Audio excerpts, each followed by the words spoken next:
Nakaka-bless, no? Kasi talagang gain na gain yung mga partners natin, yung mga wholesalers natin ngayon inside the Zoom, no? And I believe, Coach K, marami dito sa mga nasa international natin particularly, ang gusto lang naman talaga nila is talagang mag-start ng negosyo, pero nakakita sila ng community, no? Mismo. Napakaganda ng topic kahapon about community sa ating midweek, di ba?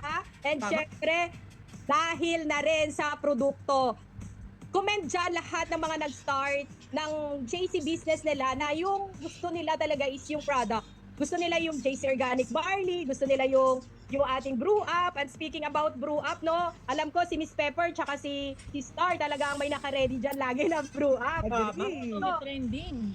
eto tayo, collagen tayo. Labas nyo naman dyan yung mga produkto nyo. Kung may mga nakatabi kayo dyan. Ay, choose your barley pick dyan. Hoy, grabe naman yan. Tindahan, GLTA. Para Yes, online Coach training na Jay. nagaganap pa. Yes, Coach Jean. Yes, Coach Jean. Yes po.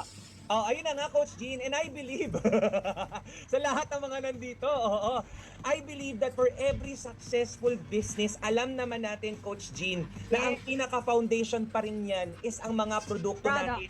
And it only shows na maganda ang produkto natin. Ask me why? Why? Coach K? Kasi nakakarating siya sa iba't ibang parte ng mundo. Ask me why ulit? Why? Kasi napakadaming proven testimonies na napakaganda ng products natin at